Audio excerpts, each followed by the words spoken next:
Sometimes you can start a movement, even a revolution, and, well, the narrative takes over, but the operative gets away from you, and all you can do is then play along.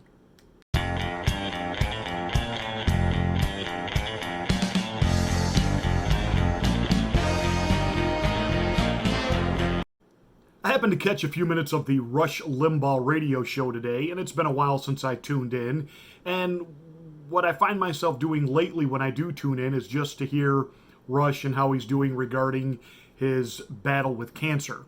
And he had a guest host on today, and it wasn't half bad, but he's your typical conservative commentator.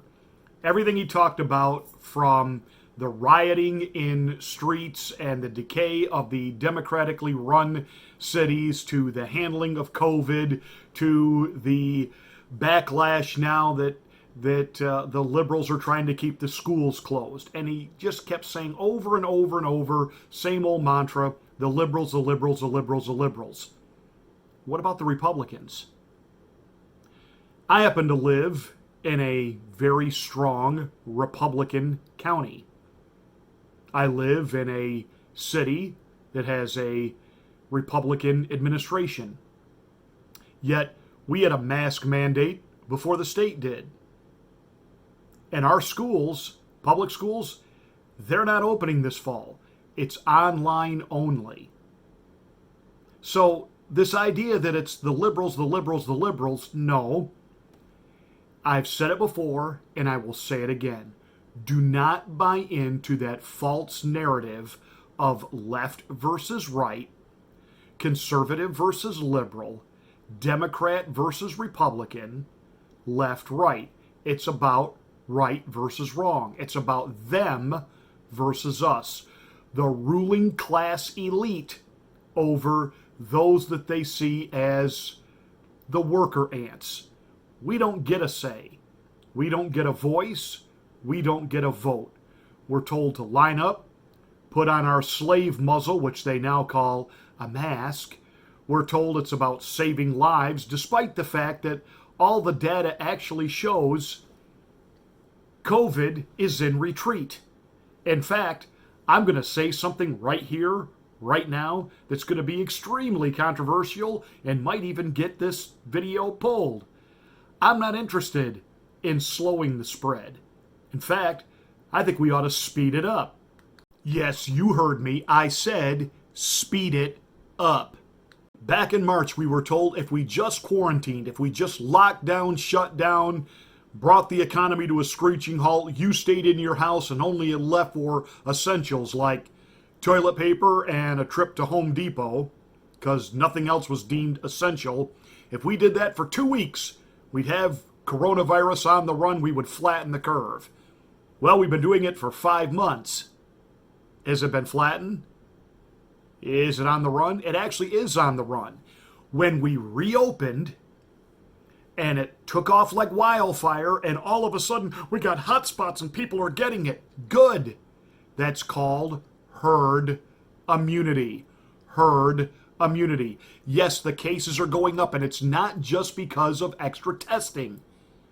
There are more people getting it, but 99% of them are asymptomatic. And of those who do have symptoms, it's, for the most part, if they have to go to the hospital, which is more about the hospitals just trying to make up for lost revenue. During the shutdown, they were not allowed to do any non-essential procedures, like, well, cancer treatment, heart treatment. No, I can't do any of that. Everything was COVID. We have to keep these beds open.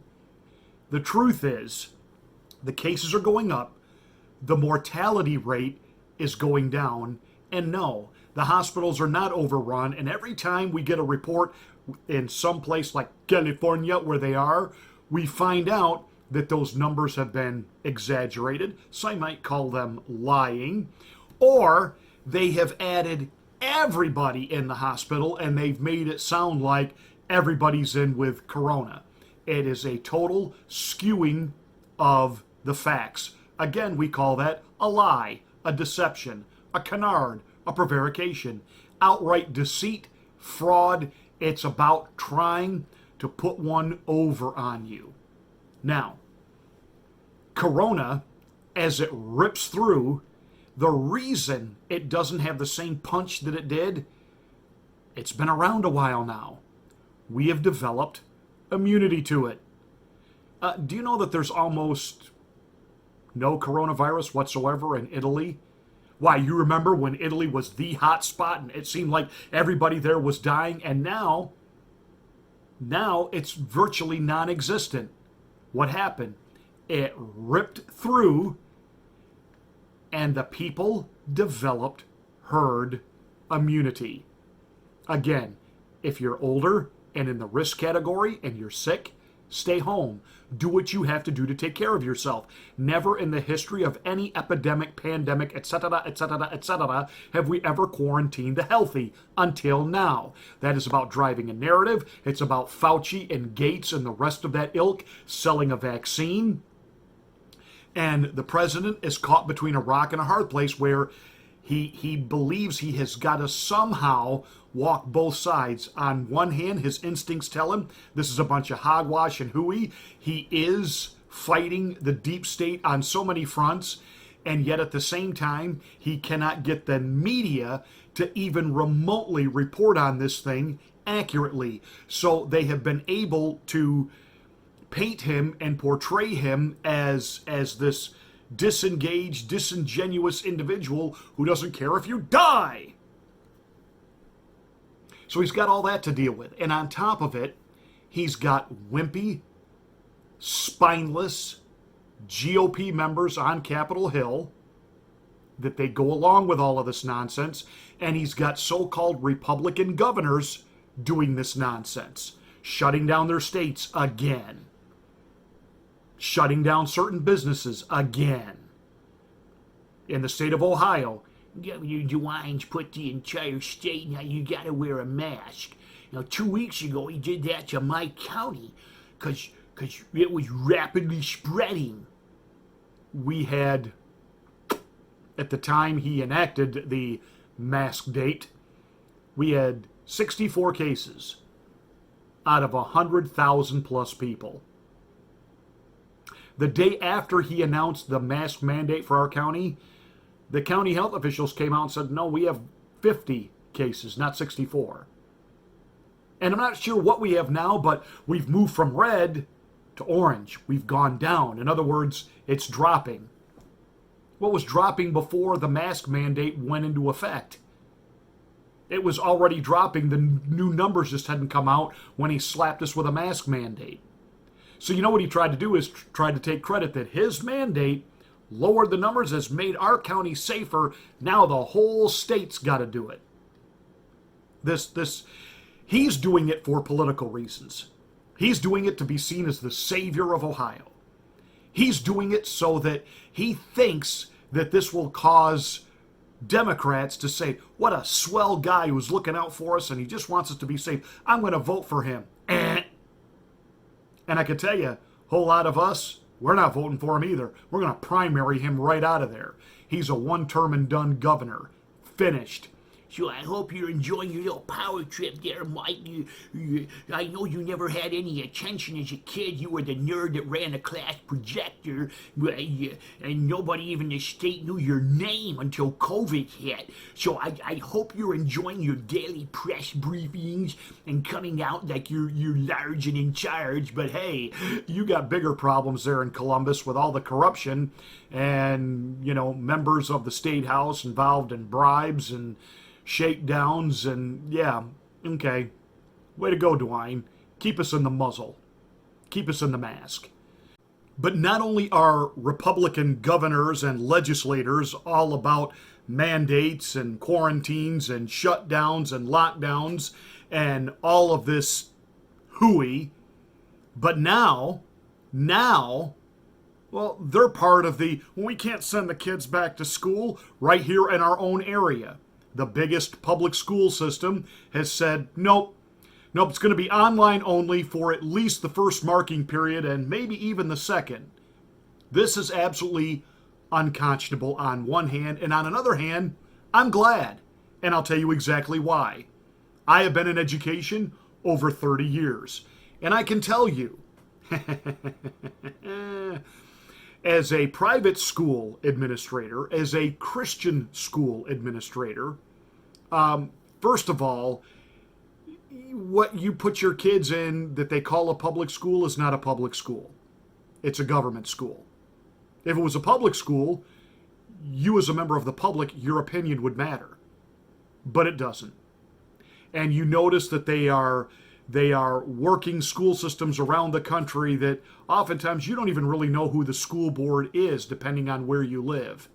And they make sure that they make it as easy as they can for those boards to not work in your best interest. When I lived in Florida for 9 years, the school board that ran our school system was literally 40 miles away. You know, it's pretty tough as a school board member to enact policies that you know the parents aren't going to approve of if they're having to interact with you at the supermarket and the movie theater, and they're seeing you out and about in town. So they're pulling those boards away from that and getting them in locales and ways that, well, again, it becomes a government indoctrination center.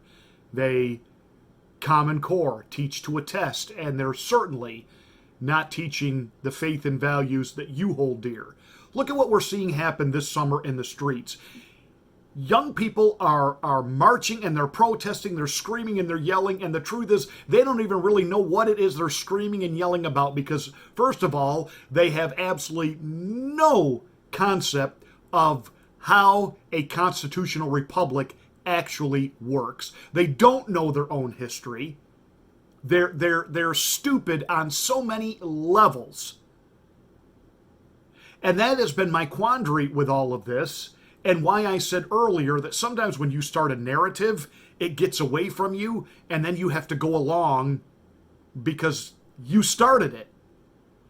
The liberals, there's no doubt, wanted to take advantage of the pandemic as a way to hurt the president politically. And they see the shutting down of the schools as a way to hurt the president, because obviously now, what gets done with these kids? Somebody's got to watch over them, take care of them. Now we're told, well, we got to save grandma's life so they can't go to grandma's house. So again, this has an effect on the economy. It becomes a domino effect. Businesses that rely on the business of serving the local schools, they're going to be hurting. The Democrats are doing this strictly as a political op move. And they want to appear that, you know, the president doesn't care about kids and yada, yada, yada, fill in the blank. Now, they have to go along with that narrative now because they've gone too far with it. But at some point, you know that the liberals have got to be looking at each other. Now, the Republicans that are going along with this are going along with it for a different set of political reasons. They don't want to be blamed for making your kids sick. They don't want to be blamed that your kids are carriers and came home and made grandma sick. Also, they don't want to, and I think some of them do it, because they don't want to go through all of the hogwash of, you know, putting plexiglass dividers in between desks, which is stupid. What? If you really believe that the coronavirus is airborne, it's not going to go over the plexiglass. It isn't going to go around it. Now, give me a break. And by the way, keeping kids in masks all day, are you kidding me? You can't get a first grader to sit still all day, let alone, I'm supposed to keep a mask on? That'll be really interesting. I look forward to hearing how that works out. So I get why some Republicans are saying, hey, you know what, if we can't open up the schools the right way, why open them at all? Me personally, I love the fact that your kids will not receive liberal indoctrination. This is a golden opportunity for you to seek out private school, Christian school, parochial school, homeschool. And there are great homeschool networks out there. So, on the one hand, I get angry over the fact that we have turned kids into carriers of the plague, and we've stripped their sports away from them, we've stripped their community activities away from them, They can't even go to water parks. I'm sorry. I thought pool water was chlorinated. That's bleach. That's a disinfectant. But, there I go thinking again, not swallowing, the political narrative of the day. So on the one hand, the liberals see this as a way to stifle the economy and hurt the president through election. Yet at the same time, they've lost the ability to teach and influence their propaganda. Parent, take advantage of this. And even if your schools in your area are open, look into Christian school, private school, or homeschool anyway. Your kids will be better for it. Hey, that's it for this rant. Thank you so much for watching. Make sure you give us a big thumbs up and a like. Again, I've been really busy this week, and on Friday, I am doing a huge kids event. Why? Because kids need to be kids, and they need to be allowed to be kids, and we're going to let them run around and just have a blast. So, if you are a fellow believer, pray for us. I would certainly appreciate that. Give us a thumbs up to this video. Make sure you're a subscriber to the channel. Smack the bell and click the word all to get notification of all of my rants.